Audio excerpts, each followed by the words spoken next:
Welcome. It's another edition of Coffee with the Goose, where we talk about things that are interesting, fascinating, and irritating. I'm the Goose. So glad you joined me again. It's been a little while, so back in the groove now as we get ready for another big bout.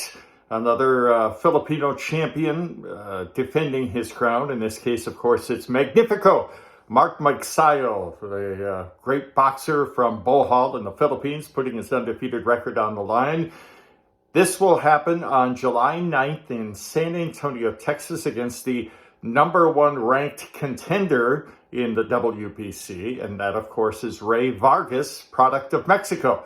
So let's dissect this a little bit. Oh, goodness gracious, gotta have my coffee. Oh, sorry about that. How am I supposed to function without my caffeine, right?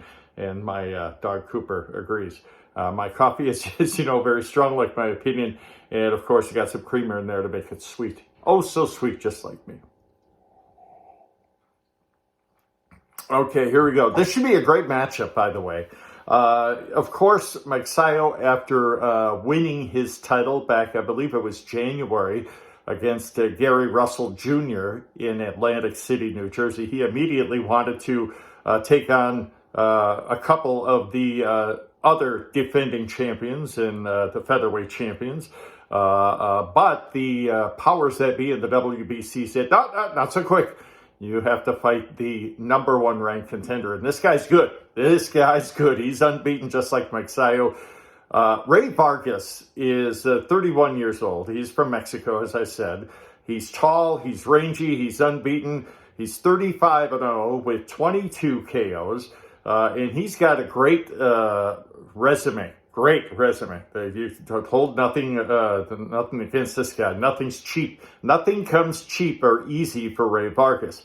As I said, 35-0. He was the WBC Super Bantamweight champion from 2017 to 2020. Has a great amateur record. Seven national championships in Mexico. And he was the gold medalist in the 2009 Pan America Games. He did, however, lose, I think it was the national championships. He lost his one bout there. But, take that as it may.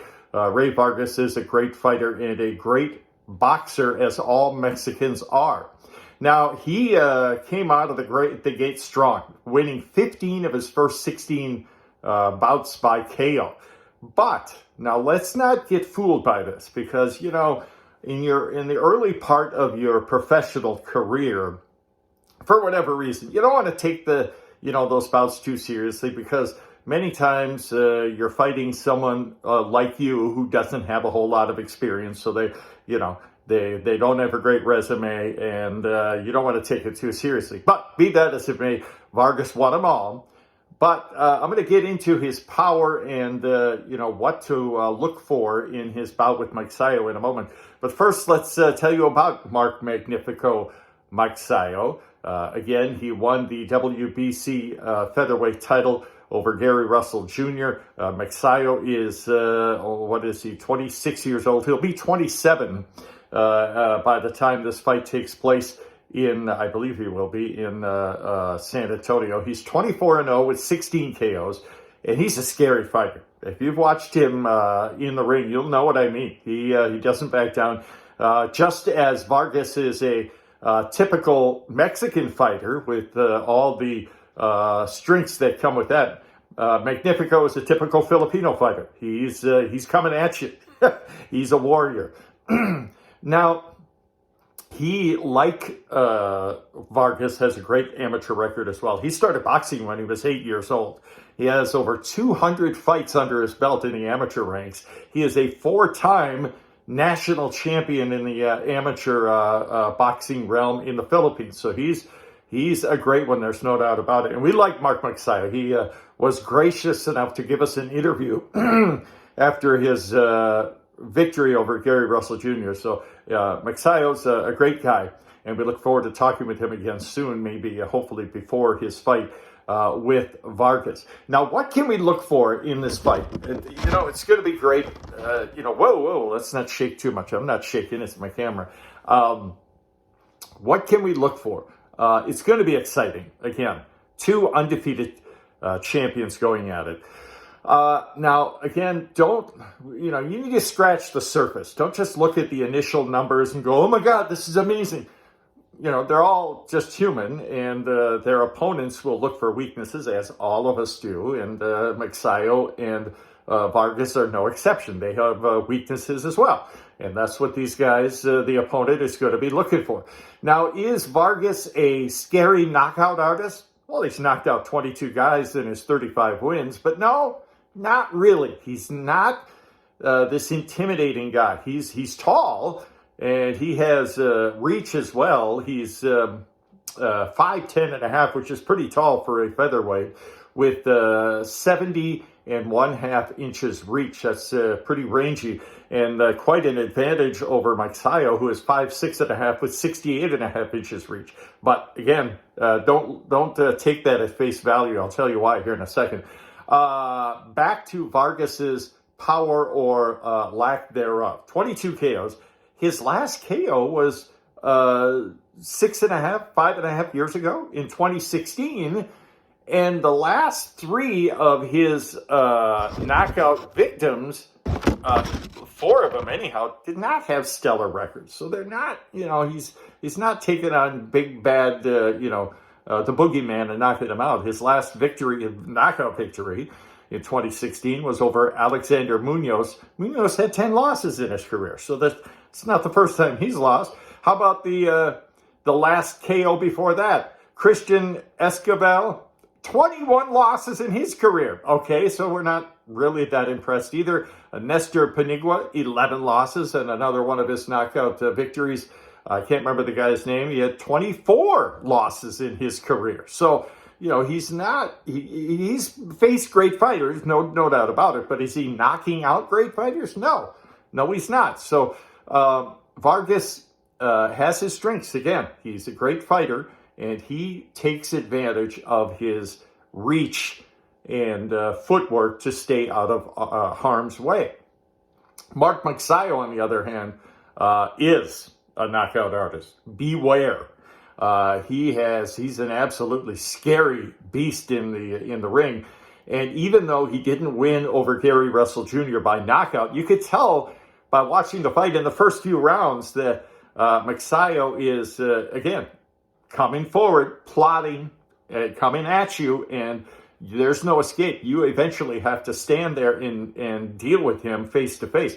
Gary Russell Jr. being the great champion for many, many years in the featherweight ranks, did a great job and fought the last half of the fight with one arm, basically. But Magsayo won that, no doubt about it. And don't be fooled by some of the pundits in the boxing world, including Russell himself, who said, oh, I schooled him, I beat him. No, you didn't. Magsayo caused the injury in the third or fourth round, and even before that happened, it was obvious that Magsayo was getting the better of Russell. So with all due respect to Russell, who's the champion, and we'll see him again, come on now, Magsayo won that fight, there's no doubt about it. He, again, watching many of his fights over his career, he's an absolutely devastating puncher. Does he have weaknesses? Yes, he does. And we'll discuss that as the months go by, as we get closer to the fight. But Magsayo is now in L.A., training with the great Freddie Roach, the Hall of Fame trainer, who, again, has coached and trained many, many champions over the years, most notably Manny Pacquiao. We had an opportunity to interview Roach a couple years ago before his fight with Keith Thurman, I believe. And he's great. And he teaches his fighters not just how to box, but how to approach, his next opponent specifically. So he's in good hands as they training underway now for about a week in at the Wildcard Gym in Los Angeles. I don't know if we're going to get out to LA to interview them or not. Maybe we will, but we're hoping that we will interview Mark Magsayo, on the video, Zoom. So he's a great guy. I trust we will talk to him. But it's going to be a great bout. I'm not going to get into, the ins and outs, why I think this guy could win or that guy and how it'll happen and when and all that stuff. We're going to get into that as we get closer to the fight. But who do you think will win? I already have my thoughts, but come on now, don't read my mind here. Both of these guys are great. Magsayo 24-0 with 16 KOs, the reigning WBC featherweight champion of the world, and Ray Vargas 35-0 with 22 KOs, the number one challenger in the WBC. This will be a great matchup. And again, we'll dissect this further as time goes on and we get closer to the fight. That, again, will be July 9th in San Antonio, Texas. Thanks for joining me. That's it for this edition of Coffee with the Goose. Love to hear what you guys think. I'm excited about this fight. I know you are as well. Of course, there are other Filipino champions. Don't get me wrong. And, we'll talk about those guys as, in the future as well. Nonito Donaire, the Filipino Flash. John Real Casimero, and the other guy, Duarto, I think. Yeah. So great fighters, all of them in the Philippines. So we will stay on top of this. But now we're going to concentrate on the Magsayo Ray Vargas matchup, which is coming up soon, coming up this summer. Tell me what you guys have to think. We'll talk to you again soon.